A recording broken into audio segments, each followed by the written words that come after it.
Hi, I'm Richard Lang. Welcome to AEROPS. Today we're going to talk about equipment. We want to look at the type of equipment that can be used to investigate anomalous phenomena and other types of UAP events in the field. So what we're going to do today is help you put together a kit and look at the type of equipment that you might want to have with you when you're working in the field and how to carry it. As most of you know, AeroOps is associated with the Tedesco brothers and their famous Nightcrawler, which is the most advanced UAP research vehicle in the world. You can watch our podcast episode about the drones and UAPs, where they described in detail the kind of equipment that has been retrofitted into the Nightcrawler and see a practical demonstration of how it is all used.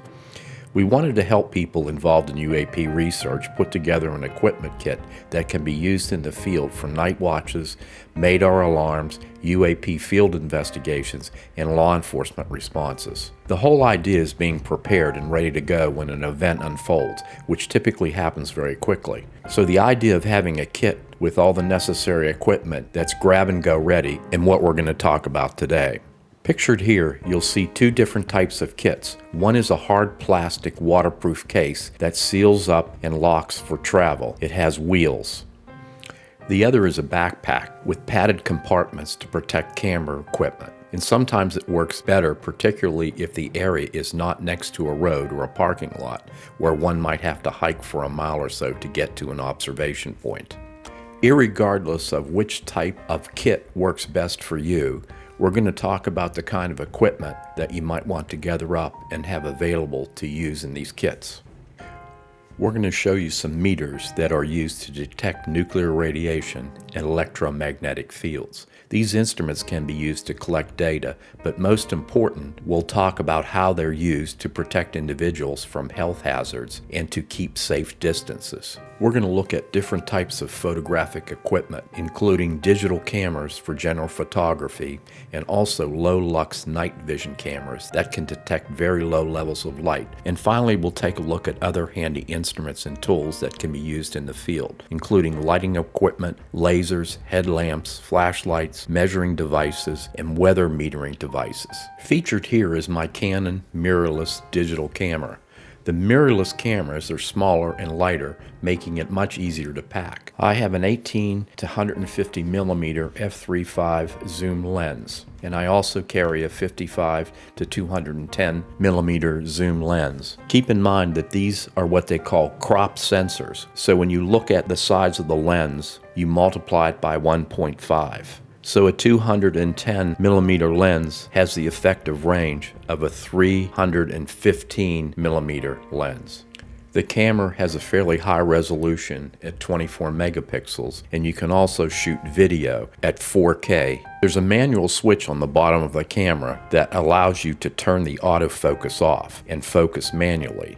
It's nice to have the switch on the outside of the body. It's recommended when trying to film certain types of anomalous craft, because the autofocus systems, particularly in cell phones, typically won't lock in and focus. By setting the camera in the manual mode and actually focusing on the object, there's a much better chance of capturing a clear image. Another advantage to this camera, it has a screen that faces forward and a grip that has control buttons in the handle. You can see that pictured here. It can be used for vlogging, where basically you video yourself with something interesting in the background when on location.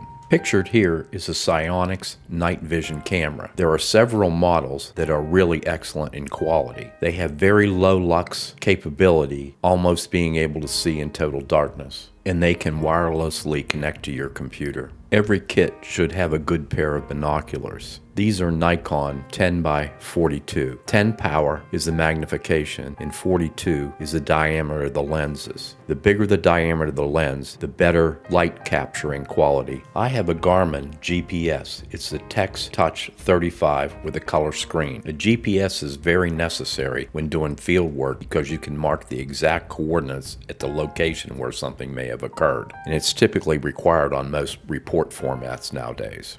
You can also see here a high quality compass, which can be used for navigation, but they can also be used to conduct magnetic surveys on objects, buildings, and automobiles. This is a weather metering device with a wind vane that can be used to detect a number of temperature variations, humidity, wind velocity, and direction.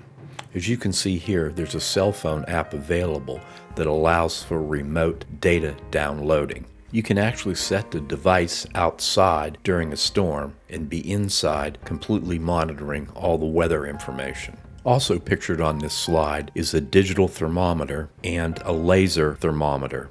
This is a nuclear radiation detector.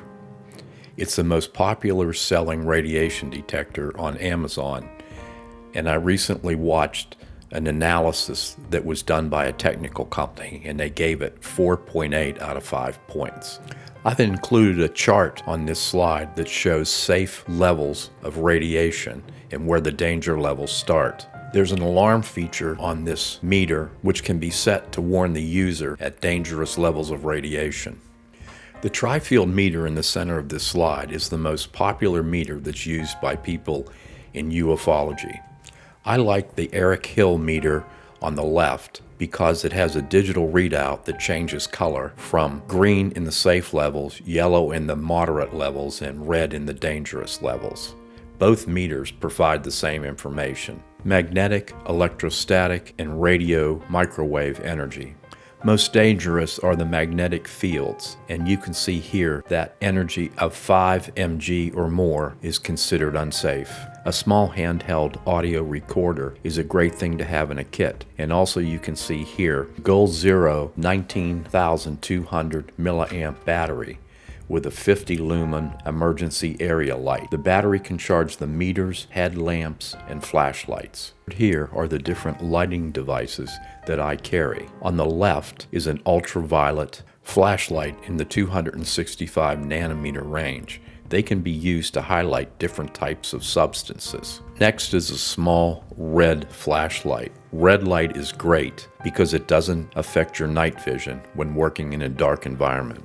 In the middle is a headlamp that offers both spot and floodlights and 3 different intensities with a maximum output of 1600 lumens. Next is a Phoenix tactical flashlight that puts out 3000 lumens.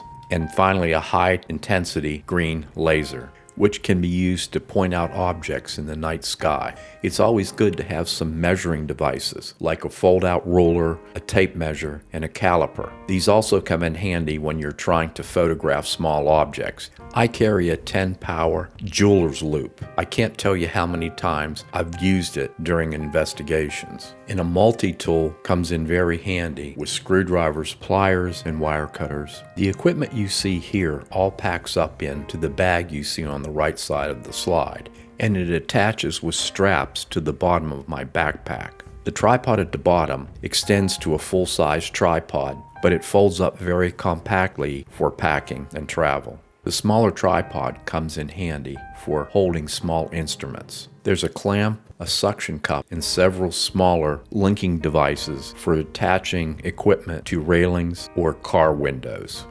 This little credit card size radiation detector was developed by Homeland Security. It can be carried in your wallet or hung on your name badge. It shows the cumulative effect of radiation that you may have been exposed to, and the little graphs change color as indicators. They cost about $20 and they last 3 years when they're open from the package. A set of walkie-talkies is a good thing to have, especially if you have a team of 3 or 4 people. They're invaluable in areas where there's no cell service. And if you have a team where each person has a walkie-talkie, if someone talks, all the other people can hear the message as opposed to having to call each person's cell phone separately.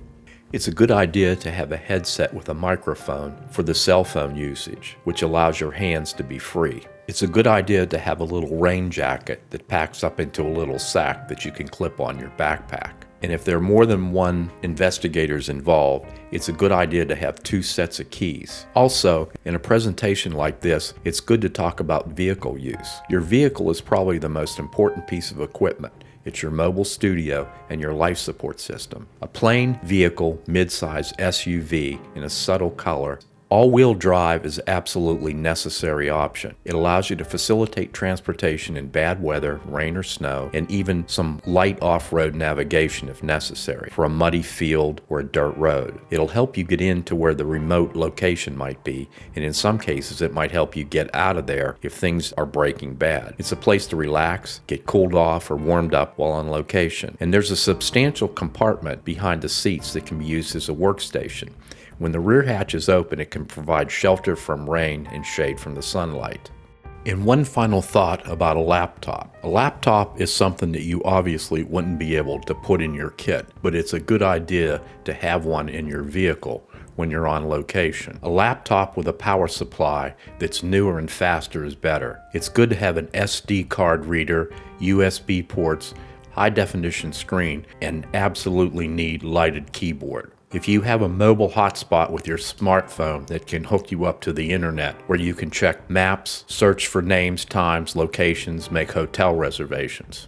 I have a copy of all the PDF user manuals for all the equipment that I have loaded on my computer. So if you're in the field somewhere and you need to figure out how to set a camera a certain way, you can look it up. It's good to have a portable hard drive and upload all SD cards from the cameras as soon as possible onto the hard drive. I hope you've enjoyed this podcast and it will help you to figure out what kind of equipment you want to carry and set up a kit for field use. Please check out our website at AEROPS.site. You'll be able to find current posts, new information, and a list of advisory board members. Don't forget to like and subscribe to our YouTube channel.